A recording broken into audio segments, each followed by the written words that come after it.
of the media, fellow Kenyans, we now know the Kenya Kwanza plan for taking over power and governing in the unlikely event that they take power. The UDA will produce the president and the deputy president. That is to say that in the coalition, UDA will produce William Ruto as the president and also produce as the deputy president. ANC, which is to say Musalia Mudavadi, has been promised to occupy a non-existent place called Prime Minister. For Kenya, that is to say Moses Wetangula, will be Speaker of the National Assembly. PA will produce Speaker of the Senate. From this lineup, two things came out clearly. William Ruto is about positions. I want to repeat this. One is that Kenya under the patronage of William Ruto is about positions. It's not about the common people. It's not about Mama Mboga. It's not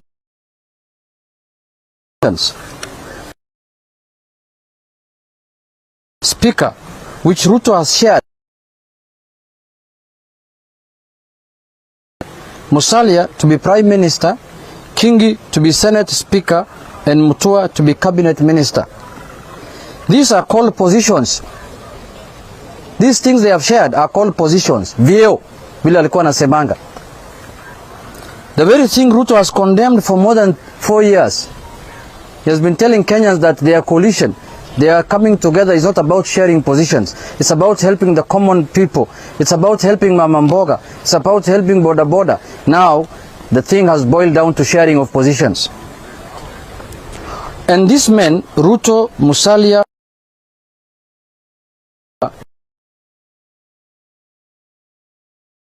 last 4 years, we have come to discover today that the Mama Mboga and the Boda Boda Ruto has been talking about are Moses Wetangula, Musalia Mudavadi, and Mutua and Kingi.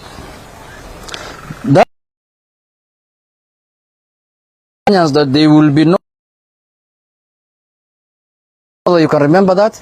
He said there will be no sharing of positions in his lineup. Ruto's party was to operate without positions, which everyone just walking around, offering services to Kenyans. And the service was to be offered by Mama Mbogas, not Musalia Mudavadi, Kingi, Mutua and Ruto himself. We have also noted the quotas that Musalia, Wetangula, Kingi, Mutua are supposed to meet in order to land the positions. We have no option and assignments given to them. In a nutshell, we come to two conclusions. One is that Kenya Kwanza is a con of the decade. When the history of political conmanship will go down as the architect of the Musalia been conned by Ruto. I want to repeat this. Musalia, Wetangula, Kingi and Mutua have been conned by Ruto. These 4 men have been conned. They have been conned. They have been allocated. They have taken places we were told belong to Mama Mbogas. Now Mama Mboga has no space. Boda Boda has no space. Their positions have been taken by Musalia, Wetangula, Kingi. Our friends, Musalia, Wetangula, Kingi, and wash. You won't survive. Our thoughts and prayers are with you. To tell Musalia and Wetangula to deliver 70% of Western to Ruto is to con them. Because you know they cannot deliver that. Imagine if Musalia and Wetangula get 69.9%, they will not get those positions. 69.9%. They have to hit 70%. Is that not a con game? These 2 men have been assigned quotas they won't meet. In any case, there is a very strong feeling among Kenyans that the presidency must this time round go to Western Kenya. We cannot have a presidency that is rotating between one community to another community. If Musalia was serious, he should have gone for the presidency or the deputy presidency, bare minimum. Now he's going for a con game that you must produce 70% of Western votes so that you can get a position. That is modern slavery. That is demeaning a leader of the status of Musalia Mudavadi. It is very demeaning. Even President Kenyatta said the presidency cannot be a game of two communities. To expect Musalia and Wetangula to deliver 70% of Western Kenya to Ruto is to tell them to prepare their own political graves. Ruto has buried them completely. To force Alfred Mutua, of all people, to deliver 35% of the Kamba votes to William Ruto is to ask him to be conned and taken to the cleaners, because he cannot afford more than 10%. Ruto is to ask them to prepare. I mean, where does anyone expect on this earth?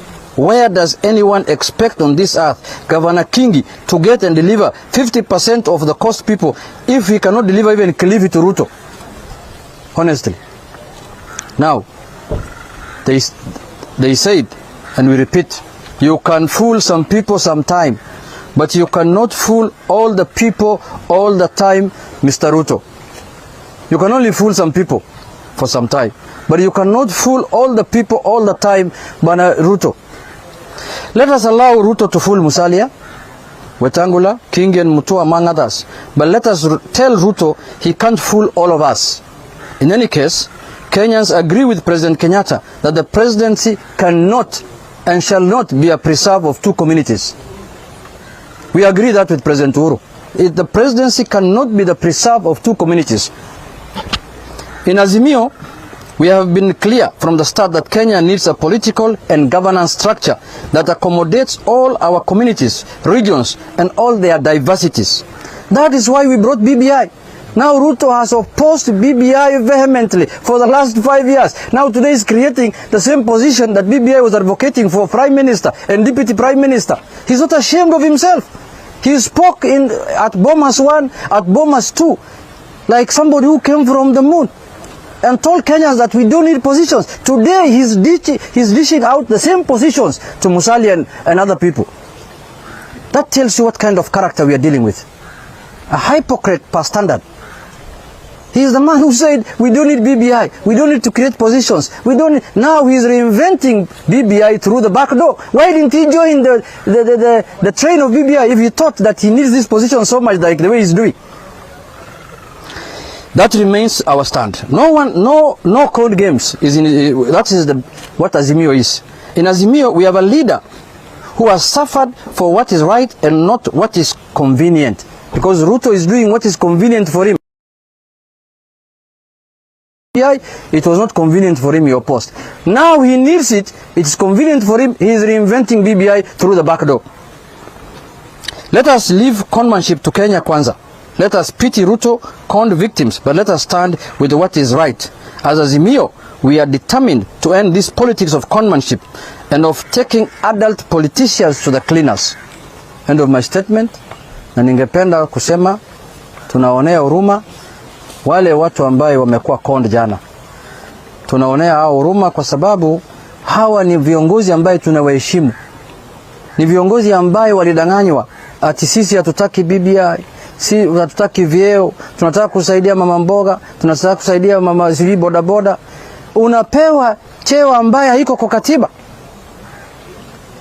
Musalia Mudavadi unapewa cheo ambaye haiko ati 14 days after Ruto is elected. Who told him Ruto will be elected? At he is going to do an executive order to appoint Musalia Mudavadi. Really?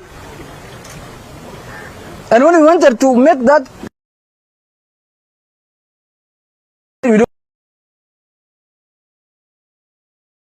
don't do services to the people. We are not interested in positions.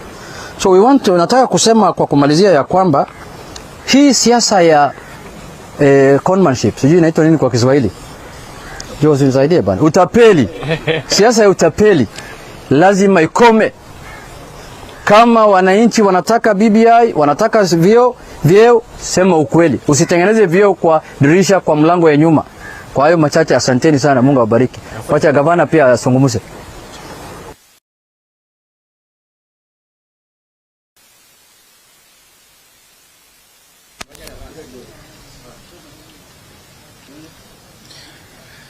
Tumepigwa na mshangazo ama butwa chakari, kwa sababu tulikuwa tumeona watu ambao wamejenga agenda ama narrative tofauti na matendo. Lakini langu mimi ni kwamba ukitathmini yote yaliyosemwa kwa muda ambao umepita, ni wazi ya kwamba ukweli wazi kwamba wale waliokuwa wakivaa fisi wakivaa ngozi ya kondoo wameivua ile ngozi sasa, na ni Wakenya kujionea. Mimi nilikuwa nataraji serikali ya William Ruto nione deputy president chairman of boda boda Busia, nione prime minister chairman of Mama Mboga from Kongoya Market, chair lady or chairperson from Kongoya Market, na hawa wengine, because they have been selling that narrative for the longest time, and this is what they have been using against us, because sisi we are realists. We say things as they are because we mean well for this country, and we want to say things that when the time comes we will stand the test of the time. So wao wameenda, lakini ukweli ni kwamba wamejionyesha. For example, hapa Kilifi ndugu zetu ambao wametoa shida ambazo zinafaa zitatuliwa, na wakasema tumeenda UDA kwa sababu hizi. How do you resolve those issues when you're speaker? How? Wewe speaker utaleta shamba namna gani hapa? Au speaker utarudisha bandari namna gani?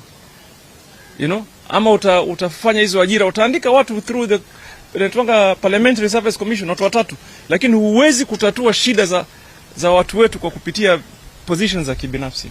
So mimi nataka niwaambie hawa ndugu zetu, mumeona mnatembea na mtu lusu, mtu mfisadi, mtu mdhabdhabina, mtu hana ukweli, mtu baradhuli. Amweni, it's never too late for you. Just man up and say hapa huyu sipo pale tulivyofikiria, and come back. Now you're telling 50% of the cost to go to how? No. And then they're saying they want to share the port. How do you share the port? How? The port belongs to Kenyans. But they have allocated the port to PA as a party. How do you allocate the port of Mombasa to a party? Honestly. You know, what kind of nonsense is this? We have an agenda that is clear. If you listen to our conversations, we're going to rethink and relook entirely on the policies that will be responsive to the economic demand of different regions. Na mkisikiza vile sisi tunasema the way we'll handle the port, we do not need to reinvent the wheel. The port was functioning earlier.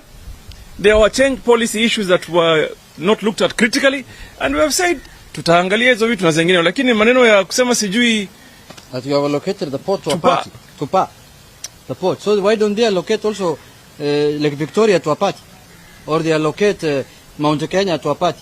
How do you allocate the port of Kenya, the Kenya port here, Mombasa, Kilindini, to a party?